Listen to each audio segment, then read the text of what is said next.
अस्सलाम वालेकुम बच्चों। आज हम लोग चैप्टर नंबर 21 के जो रिमेनिंग न्यूमेरिकल प्रॉब्लम थे वो सॉल्व करेंगे, जो कि हमारे स्मार्ट सिलेबस में शामिल हैं। तो चलते हैं राइटिंग बोर्ड की तरफ। हाँ जी बच्चों, न्यूमेरिक चैप्टर नंबर 21 के जो रिमेनिंग न्यूमेरिकल प्रॉब्लम है उसमें 21.5 है, 21.6, 21.7 और 21.8, ये फोर न्यूमेरिकल जो है ये रिमेनिंग है जो हमारे स्मार्ट सिलेबस में शामिल हैं और इनको आज हम लोग रिजॉल्व करेंगे। तो उसमें सबसे पहले जो है ना वो 21.5 जो है इसकी बात करते हैं। ये हमारे पास एक रिएक्शन है जो आपको यहाँ पर डायग्राम में नज़र आ रहा है। कार्बन 614 से नाइट्रोजन 714 बन रहा है और साथ में एक बीटा पार्टिकल। ये जो पार्टिकल होता है जो इलेक्ट्रॉन होता है, ये हमारे पास एक बीटा पार्टिकल है जो कि अमिट हो रहा है। तो बीटा पार्टिकल बेसिकली एक इलेक्ट्रॉन होता है। इसमें कार्बन का मैस दिया हुआ है, इसका मैस, और बाकी नाइट्रोजन का आपको टेबल से आप लोग दे सकते हैं जो चैप्टर नंबर 21 के पहला टेबल है जिसमें एटॉमिक यूनिफाइड मैस यूनिट में मैसेज दिए हुए हैं। तो उसको यूज़ करते हुए हम लोगों ने यहाँ पर एनर्जी जो है वो फाइंड आउट करनी है। तो एनर्जी तभी फाइंड आउट करेंगे जब आप सबसे पहले मैस डिफेक्ट फाइंड आउट करेंगे। अब आप हम इसका सोल्यूशन कैसे करेंगे, तो चलते हैं नेक्स्ट स्लाइड की तरफ। हाँ जी बच्चों, ये हमारे पास न्यूमेरिकल था 21.5। ये हमारे पास रिएक्शन है कि कार्बन से नाइट्रोजन बनेगा और ये बीटा पार्टिकल साथ में अमिट होगा। तो मैस ऑफ कार्बन में से mass of nitrogen plus beta particle जो है ये माइनस करने से हमें मिल जाएगा मैस डिफेक्ट। अब हमारे पास जो कार्बन है, कार्बन का मैस जो है वो 14.0077 यूनिफाइड मैस यूनिट है। और ये जो नाइट्रोजन 714 है इसका मैस जो है वो 14.0031 यूनिफाइड मैस यूनिट है। और बीटा पार्टिकल जो है उसका जो मैस है, बीटा पार्टिकल बेसिकली इलेक्ट्रॉन होता है इसलिए इसका सिंबल ई से रिप्रेजेंट करते हैं। इसका जो मैस होता है 0.00055 यूनिफाइड मैस यूनिट होता है। ये तमाम मैसेज जो है वो यूनिफाइड मैस यूनिट में दिए हुए हैं। जब हम ये मैसेज इस इक्वेशन के अंदर पुट करेंगे तो हमें हमारे पास जो मैस डिफेक्ट आएगा डेल एम, वो भी यूनिफाइड मैस यूनिट में होगा। अब हम उससे बाइंडिंग एनर्जी कैसे फाइंड आउट करेंगे? अगर हम वो जो mass defect unified mass unit में आएगा, यूनिफाइड मैस यूनिट को रिप्लेस कर दें 931 मेगा इलेक्ट्रॉन वोल्ट से, तो हमारे पास वो जो मैस डिफेक्ट है वो एक्चुअली बाइंडिंग एनर्जी में कन्वर्ट हो जाएगा। इस तरह से जो है वो हम लोग बाइंडिंग एनर्जी जो है वो फाइंड आउट कर लेंगे। तो ये न्यूमेरिकल यहां पर इस तरह से कंप्लीट हो जाएगा। नेक्स्ट न्यूमेरिकल की तरफ चलते हैं। न्यूमेरिकल है 21.6।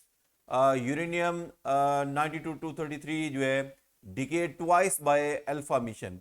तो ये हमारे पास एक एलिमेंट है जो ट्वाइस अल्फा अमिशन करता है। अल्फा जो है वो आपको पता है कि हीलियम पार्टिकल होता है। तो रिजल्ट में आपको क्या मिलेगा, तो रिजल्ट में जो मिलेगा वो हम लोग देखते हैं। हमारे पास ये यूरेनियम 92-233 है। पहली दफ़ा जब इसमें से हीलियम पार्टिकल यानी कि अल्फा पार्टिकल अमिट होगा तो ये एक नया एलिमेंट बनेगा X9029, जिसका ये मैस और चार्ज नंबर होगा। और फिर ये दोबारा से जब एक अल्फा पार्टिकल अमिट करेगा तो बेसिकली हमारे पास बनेगा रेडियम।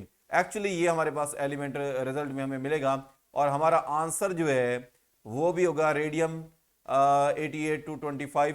आपको पता है कि अल्फा पार्टिकल जब अमिट होता है तो मैस जो है वो 4 से लेस होता है और चार्ज जो है वो 2 से लेस होता है। तो पहली दफ़ा जो है वो 233 से 229 बना और 92 से 90 बना। फिर दोबारा जब अल्फा की एमिशन हुई तो ये 229 से 4 लेस करें तो 225 और 90 से 2 लेस करें तो 88। यानी कि जो चार्ज है, जो मैस है वो 4 से लेस होगा, जो चार्ज है वो 2 से लेस होगा। तो दो दफ़ा आप लोगों ने ऐसा करना है। तो रिजल्ट में हमारे पास फाइनल जो है एलिमेंट वो ये बनेगा जो कि हमारे पास है रेडियम 225 88 225। तो ये रेडियम जो है वो रिजल्ट में हमें मिलेगा। तो ये हमारे पास हमारा आंसर होगा। इसके बाद नेक्स्ट क्वेश्चन है 21.7। Calculate the energy in mega electron volt release in the following fusion reaction. ये एक फ्यूजन का रिएक्शन है जिसमें ड्यूट्रियम और ट्रीटियम जो है वो मिलकर एक हीलियम का आइसोटोप बना रहे हैं और साथ में एक न्यूट्रॉन जो है वो भी अमिट हो रहा है। तो इस रिएक्शन में कितनी एनर्जी जो है वो रिलीज होगी, वो एनर्जी हमने कैलकुलेट करनी है। तो जाहिर है इसमें भी पहले मैस डिफेक्ट और फिर एनर्जी फाइंड आउट करेंगे। तो हमारे पास ये है 21.7, ये ड्यूट्रियम है और ये ट्रीटियम है। दोनों के मिलने से हमें हमारे पास हीलियम का आइसोटोप 2He4 बनेगा, एक न्यूट्रॉन अमिट होगा और साथ में सरप्लस एनर्जी रिलीज होगी। अब ये हमारे पास इन दोनों के मैस में से इन दोनों का मैस जो है वो माइनस कर दें तो ये एक्चुअली हमारे पास मैस डिफेक्ट हमें मिल जाएगा। 1H1 का मैस जो है वो 2.014102 यूनिफाइड मैस यूनिट है। 1H2 का मैस जो है वो 0.016050 यूनिफाइड मैस यूनिट है। हीलियम के आइसोटोप का मैस है 4.0022603 यूनिफाइड मैस यूनिट है। और न्यूट्रॉन का मैस जो है 1.008665 यूनिफाइड मैस यूनिट है। तो ये मैसेज जब हम इसमें पुट करेंगे, इसका डिफरेंस जो है वो हमें एक्चुअली मिल जाएगा मैस डिफेक्ट। अब मैस डिफेक्ट जो भी मिलेगा जाहिर है वो तो यूनिफाइड मैस यूनिट के साथ होगा क्योंकि ये यूनिट सेम रहेगी। अब हम अगर इस वन यूनिफाइड मैस यूनिट को जो जवाब आएगा, यूनिफाइड मैस यूनिट की जगह हम 931 मेगा इलेक्ट्रॉन वोल्ट से रिप्लेस करके इसको कैलकुलेट करें तो फिर हमारे पास जो है वो हमें मिल जाएगी बाइंडिंग एनर्जी। तो इस तरह से जो है वो ये न्यूमेरिकल जो है ये भी कंप्लीट हो जाएगा। और लास्ट न्यूमेरिकल जो है जो स्मार्ट सिलेबस में है, शीट ऑफ लेड की शीट है 5.0 मिलीमीटर है। ये एक्चुअली हमारे पास x1 की वैल्यू है। और पहले हमारे पास जो फैक्टर है वो हमारे पास इंटेंसिटी जो है वो 0.4 है। और फिर फाइंड द हाफ वैल्यू से मुराद ये है कि हाफ जो है वो हमारे पास 0.5 हो जाएगा, 0.5 ओरिजिनल इंटेंसिटी का। तो ये हमारे पास दूसरी इंटेंसिटी होगी। पहली इंटेंसिटी जो है 0.4 आई नॉट है और ये I1 है एक्चुअली। और दूसरी इंटेंसिटी जो है वो जिसको I2 हम कह सकते हैं 0.5 I2 है। और फिर जो है वो थिक शीट जो है वो कितनी रिड्यूस होगी, वो थिक शीट की जो हमारे पास हाफ इंटेंसिटी की जो शीट है उसकी जो थिकनेस है वो हमने मालूम करनी है। x1 हमारे पास गिवन है तो हम इसको कैसे कैलकुलेट करेंगे, बहुत ही आसान है। इसके सोल्यूशन की तरफ चलते हैं। हाँ जी, हमारे पास x1 गिवन है जो कि 5.0 मिलीमीटर है, मीटर में कन्वर्ट कर लेंगे इसको। आई नॉट ओरिजिनल इंटेंसिटी गिवन है जो कि 0.4 आई नॉट है।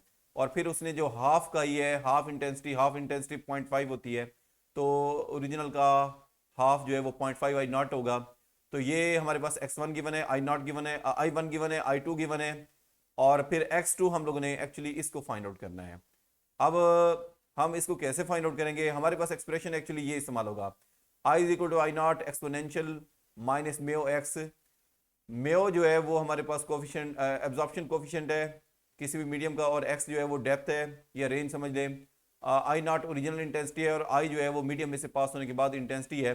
अब हम इसको 1 के साथ भी लिखेंगे, इसी इक्वेशन को 2 के साथ भी लिखेंगे। सबसे पहले हम लोगों ने इसको लिखा 1 के साथ, तो इसमें I1 और x को x1 लिखा। I1 जो है उसकी वैल्यू हमारे पास ये है, ये 0.4 आई नॉट। और इसमें अब ये आई नॉट से कैंसिल हो जाएगा तो remaining 0.4 is equal to exponential, next slide पे चलते हैं, 0.4 is equal to exponential minus mu x 1। और दोनों साइडों को हमने लॉग भी ले लिया, टेकिंग नेचुरल लॉग हमने दोनों साइडों पे नेचुरल लॉग भी साथ में लिया है। और ये नेचुरल लॉग लेने के बाद 0.4 का नेचुरल लॉग ये आएगा और इसका एक्सपोनेंशियल लॉग से कैंसिल होकर ये जो माइनस म्यू एक्स 1 है ये हमारे पास यहाँ पर नीचे आ जाएगा। और अब इसके बाद हमारे पास म्यू एक्स 1 की वैल्यू हमारे पास आ जाएगी, इसको इक्वेशन 1 से हमने लेबल कर दिया। जिस तरह से हमने ये प्रोसेस किया x2 के लिए भी इसी तरह, I2 के लिए भी हम इसी तरह से करेंगे। I2 की वैल्यू हमारे पास थी 0.5 आई नॉट से कैंसिल हो जाएगा, बाकी 0.5 is equal to exponential minus mu x2। और इसमें भी हम दोनों साइडों का नेचुरल लॉग लेंगे। तो नेचुरल लॉग लेने के बाद टेकिंग नेचुरल लॉग,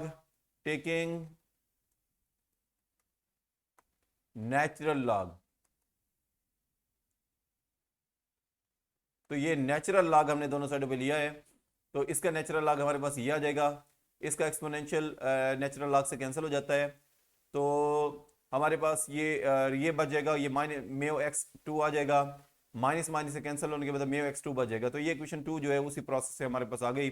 अब वो जो इक्वेशन 1 बनाई थी उसको हम इस इक्वेशन 2 से डिवाइड करेंगे तो हमारे पास रिलेशन ये आ जाएगी, म्यू से कैंसिल हो जाएगा क्योंकि ज़ाहिर है मीडियम तो सेम रहा है। और x1 और x2 की रेशियो बच जाएगी इस वैल्यू के लिए। तो हमारे पास नेक्स्ट जो है नेक्स्ट हमारे पास ये आ जाएगा। तो इसमें जो है x1 को दूसरी साइड पे ले जाएं, x1 की वैल्यू जो है वो हमारे पास क्वेश्चन में गिवन है वो पुट कर दें तो x2 के लिए फाइनल रिजल्ट हमारे पास आ जाएगा 3.78 मिलीमीटर में ये जवाब हमें मिल जाएगा। तो ये हमारे पास फाइनल आंसर होगा कि मतलब अगर हम इंटेंसिटी को हाफ करना चाहे तो थिकनेस कितनी होनी चाहिए, तो थिकनेस जो है वो हमारे पास x2 3.78 मिलीमीटर होनी चाहिए। तो ये बच्चों न्यूमेरिकल जो है वो यहाँ पर तमाम कंप्लीट हो गए और बच्चों हमारा ये तमाम टोटल सिलेबस जो है वो भी आज कंप्लीट हो गया। तो इंशाल्लाह नेक्स्ट हम किसी और चैप्टर को रिवाइज करेंगे। तो आज के लिए इतना काफ़ी है, बहुत शुक्रिया।